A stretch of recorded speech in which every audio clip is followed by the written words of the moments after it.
Hey everybody, welcome to another episode of Courtside with Beilinson Tennis, part of the Tennis Channel Podcast Network here. As always with my co-host and Hall of Famer, Steve Flink. Steve, we're trudging along. All the slams are done. Laver Cup is done. We still got a couple big events left. We're in the midst of it now. We had the men's Beijing 500 event. Fantastic performance by Jannik Sinner, which we'll get to. The women are now in just finished Beijing. That's 1,000 event for them. And then we're currently, we're in the men's Shanghai Masters 1,000 event. For the listeners, we're timestamping this on a Sunday night in the States. Steve, why don't we start with the Beijing 500 event? I mean, Jannik Sinner beating Carlos in the semis and Medvedev in the final, not losing a set. Pretty damn impressive. Yeah, very important step for him, David, if you think about it, because he played so well in the earlier stages of the year, and he also had a very good Wimbledon with the semis, but some disappointing results as well, despite winning a 1,000 over the summer in Canada, which was a breakthrough for him, a nice moment. But he needed this because essentially what had been happening is he kept missing out on the opportunity to play his young rival, Carlos Alcaraz. If he'd beaten Novak in the semis of Wimbledon, they'd meet in the finals. This was the pattern. Not that the losses were bad. Certainly it was no disgrace to lose to Novak, but he wasn't able to get to Carlos. Even at the Open where he lost to Zverev, and Zverev lost to Carlos. So there were so many times we were anticipating another titanic battle between Sinner and Alcaraz, and Carlos is clearly believes that among the younger generation, this is his toughest challenge. And we see it now in the head-to-heads with Sinner taking the lead. And it was quite a first set in this case. Sinner was almost down 2 breaks. He was down love 2 and saved a couple of break points and got it back to 2-all, and then immediately lost his serve and breaks back again. That set goes to a tie break, and he wins the breaker and then ran away with the second set, 6-1. And this was reminiscent of the second set of the Medvedev match at the US Open. Carlos admitting in each case that mentally he was down. He's very honest about that, but it surprises me because when he's competing well, David, he seems to be able to start over. Like even the Wimbledon final, let's say, where he loses the 6-1 first set to Novak, the way that he buckled down in the second and eventually squeezed out the tiebreak from set point down, that's the best Alcaraz in terms of competitiveness. But here, this was reminiscent of what happened, and he just seemed lost. He seemed at bay. Sinner played a great second set and he was unrelenting, and he swept through that set very easily. But important win for him. Now, leave Carlos aside for a second. Sinner has to come off of that. Never beaten Medvedev in 6 tries before. Had lost to him a couple of times this year, including a couple of finals, including Miami, the 1,000, where he wasn't feeling his best. And now he has to beat Medvedev, who's, of course, just beaten Carlos himself at the US Open. So going in, I thought Medvedev probably had the slight edge. Well, Sinner beat him in 2 tiebreakers. Different kind of match, David, than the one with Alcaraz, in the sense that there were no breaks at all in this match. There was 2 breakers. Neither guy broke. But he played both tiebreakers. He really won them both pretty comfortably. And it was really impressive to me that he could come off what for him is a probably more exhilarating win in some ways. Not that he isn't excited to beat Medvedev for the first time, but he comes off a big win over Alcaraz, backs it up, and wins the title. In some ways, a more impressive title run than what he did in Canada over the summer, which is a 1,000. So now, of course, as we speak, he's won a couple of matches already in Shanghai. He's in the round of 16. I'm also impressed with that. No letdown. He hasn't played his best thus far, but potentially let's see what he can do here the rest of the way. But he plays Ben Shelton in his very next match. Ben Shelton, and that, obviously that's going to be a real test. And then who knows? He might end up playing Korda in the quarters if Korda can beat Cerundolo in his round of 16. So how about Sebi Korda for the second time this year beats Daniil Medvedev? We remember back in the Australian Open when a bunch of the Americans were making their run, Sebi beat Daniil Medvedev, and then Sebi's just, it's been off and on with injuries with him, and it's been the last couple of years, unfortunately. But he beats Daniil for the second time this season. Yeah, excellent. And you think about it, this is why this part of the year, I know you share the view of many others. There's so many tennis diehards are a bit let down after the Open. They feel like in some ways the season almost ought to shut down immediately. I get it. On the other hand, you take a look at someone like Korda, who lost such a big chunk of his season after that brilliant start, which also included a final in Adelaide where he had match point against Novak before losing. So for him, the year had sort of started to get away from him. Now he's come back with a couple of solid tournaments in a row, a semi and a final, but this is an opportunity for him. And what does he do? He plays Medvedev. He's down, he had to save 3 set points in the first set breaker. And one of them at 6, he was down 7-6, and Medvedev was serving at 6-7. And they had this one of the great points of the season where he came in, it looked like he put the volley away. Medvedev scampers over, lobs off his forehand deep into Sebi's forehand corner. So Korda has to retreat and take the overhead on the bounce, start reworking the point. Then he ends up drop shotting Medvedev. Medvedev gets to the drop. It was a crazy point where Medvedev was up at the net, and then Sebi forced him back, and Korda came up for the second time in the point, and this time put away this forehand swing volley. Critical point, ends up winning the breaker. And David, that whole second set, Medvedev was back to his bad habit, I would say. He doesn't always do this, of barking at his corner left and right, taking out every one of his woes or his insecurities or whatever you want to call it, and seemingly blaming his coach for every lost point. And he lost the second 6-2. And it was a good solid set from Korda, but not a good mental effort from Medvedev. So he's come off the US Open final, the final in Beijing, which was not a bad effort to lose to Sinner in 2 tie breaks. So obviously he would have liked to have won the title, and now takes this second loss of the year to Korda. It's going to be fascinating to see what Medvedev can do the rest of the year. I don't think it's going to destroy his year, but I don't think it helps it either. Yeah, we'll see. We'll see. Yeah, I agree with you in that. We'll see how eager he is in the remaining matches, see how much his heart is in it for the remainder of the year. Obviously, they got the year end. Obviously, they got the year end, and that's where all the, the best players are going to give everything they got. They know there's no more tennis after that for that season. So I agree with you. David, speaking of that, just let me interject one thing. That's going to be such an interesting tournament because for Sinner especially, to play in front of the Italian fans in Turin and be a strong contender for the title, and having seemingly, obviously, might have to go through Novak, might have to go through Carlos, but he's going to be a big factor in that tournament. Medvedev's going to want to try to find a way to win it too. I'm just really fascinated to see those 4 guys, to see Novak, Carlos, Daniil, and Sinner. That foursome and what they end up doing in Turin, because I think all 4 are going to be deeply determined to win that year-end title.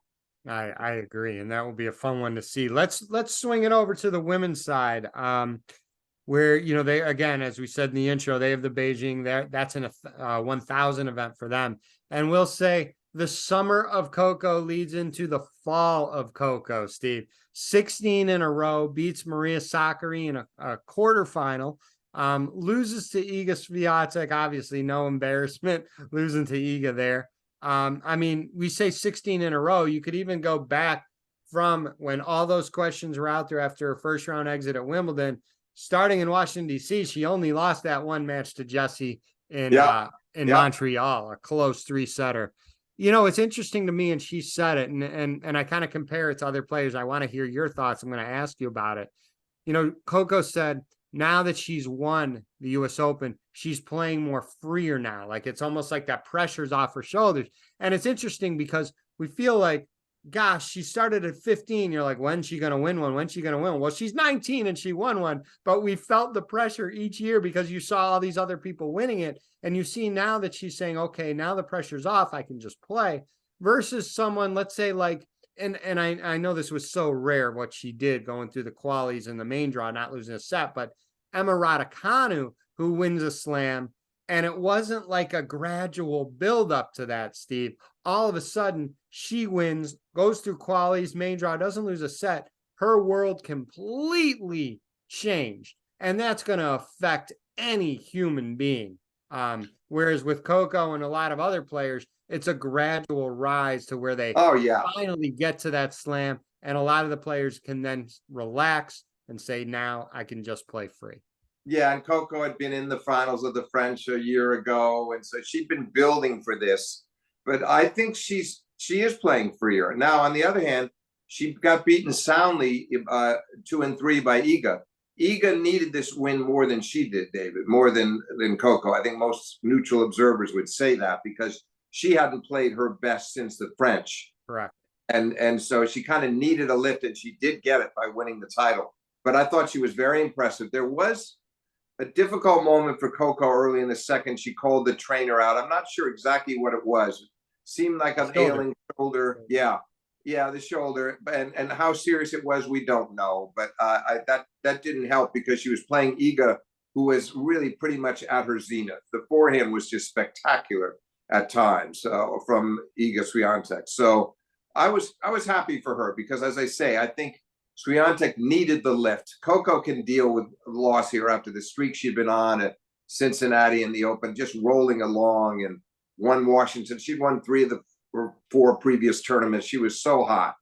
And I think this will do her some good, frankly. You go back to the drawing board a little bit. She didn't play badly. The scores don't really fully reflect the level of her game, and also don't give it. It's misleading because so much of it was just Swiatek being really on and really up for this match. So it was interesting to see it, and now it makes me look forward even more to that rivalry developing because Coco finally beat her for the first time over the summer. Right, she's only beaten her once. Right.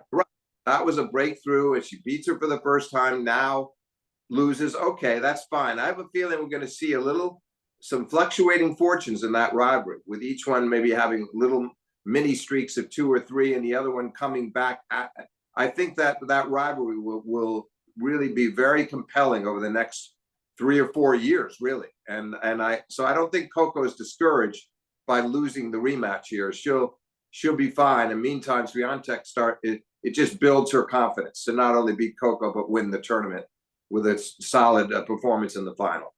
And I know the year's not over yet, Steve, but when you look back at the women's the slams and the bigger tournaments on the women's side and WTA, if you were to ask me if I had a blank slate and I could pick any player that I think is going to have the best results, and you got the Sabalenkas, the Rybakinas, you got obviously Coco's run over the summer.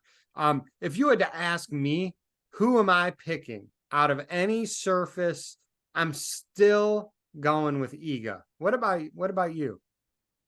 Well, no, expand. Tell me I'm not sure what you mean. You give me a draw, any tournament there is, any surface, and of all the great WTA players out there, of all the great results, and again, you had the Rybakinas, the Sabalenkas, you had Coco's run, right?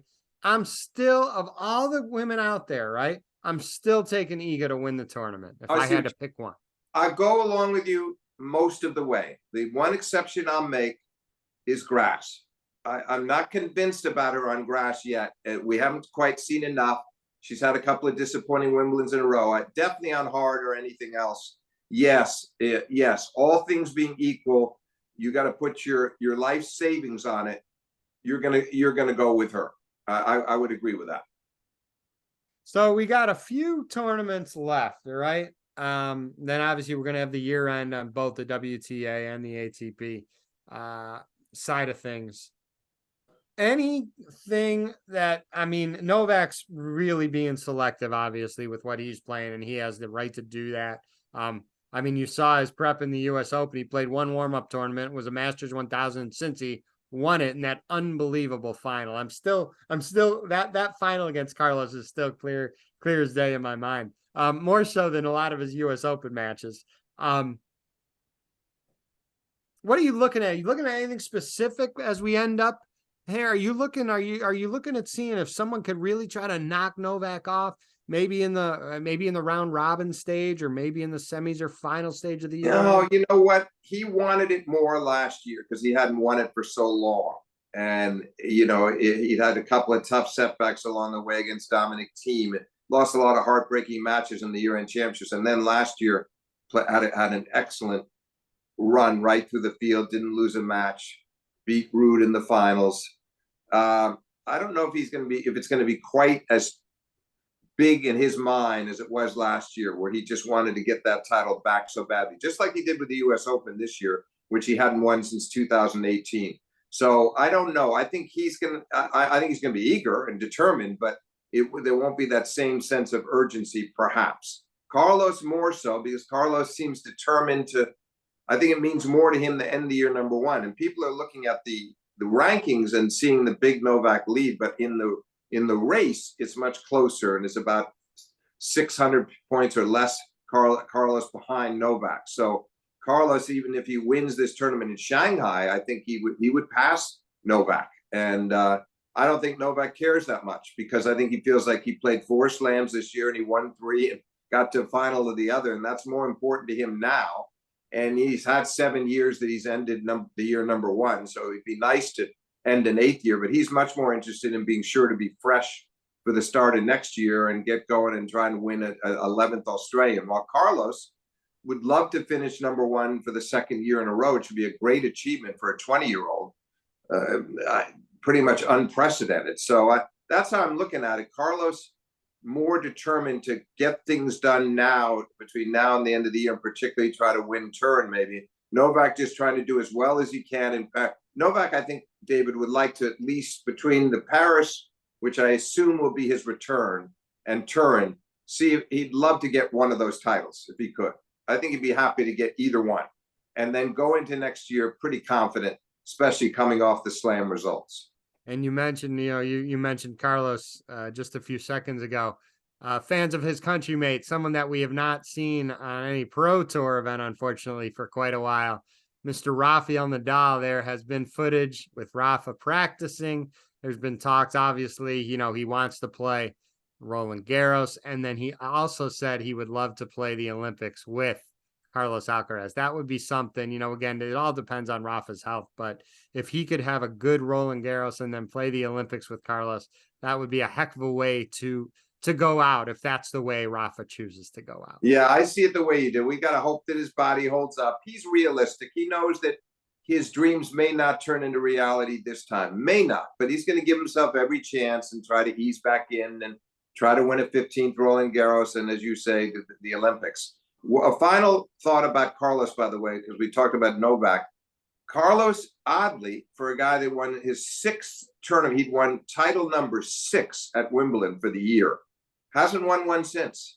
That's no terrible knock on him, but he loses to Tommy Paul in Canada in the quarters. He lost that epic to Novak that you just mentioned, and where he had a match point. And then he goes to the US Open and he loses to Medvedev in the semis, and now this latest loss to Sinner. Okay, it's only 4 tournaments, but for Carlos, that's remarkable in itself, because he was collecting those titles so fast and furiously up until then. So I do think he definitely wants to tack on some titles now at this time of the year to carry him into next year and get rid of that feeling of losing close matches, which has happened to him quite a bit recently. I still laugh and smile at it that, when he first came on the scene, everyone's like, this guy's going to be the next Rafael Clay and win, the French Open, and he still hasn't won Roland Garros. Now, again, it's only been a couple of years, but we're just saying that if you were to predict what were the first couple slams he would win, most people at the outset of his career said, oh, Roland Garros is a shoo-in, and he hasn't done it yet. I'm sure he will, but you just never know. Yeah, he will. But the thing is, I do remember you're asking me at one point, and I think you pretty much agreed this was sometime in the last year or so, where you asked me, is Carlos better on hard or clay? And I said, I'm not so sure he's not better on hard, but it's such a close call, and he's almost equally good on both surfaces. And now he's also won Wimbledon on the grass, so you feel like there isn't any surface he can't handle. It'll happen for him. He lost to Zverev a year ago in Roland Garros, and then had the cramping against Novak. That was a quarter, and then a semi with Novak where he cramped up. He'll get there. It'll happen. I think sometime in the next 2 years he wins Roland Garros. I agree. Well, this was fun, Steve, and I thank you for pushing me along. My thoughts on the fall season. I have various views on it. We've talked about it before, but you've done a great job these past couple of years, just kind of pushing me along and absorbing all the matches and following it along. So I thank you for that. Again, we'll do the fall schedule is a little bit choppy. So generally in the October month, we may not do these every week, but we will. Obviously, if there's any breaking news, we'll definitely hop on the pod and cover it. If not, just hang with us during the fall, and we'll carry you through the rest of the year. So thanks, Steve, for your time tonight. David, thank you. I enjoyed it.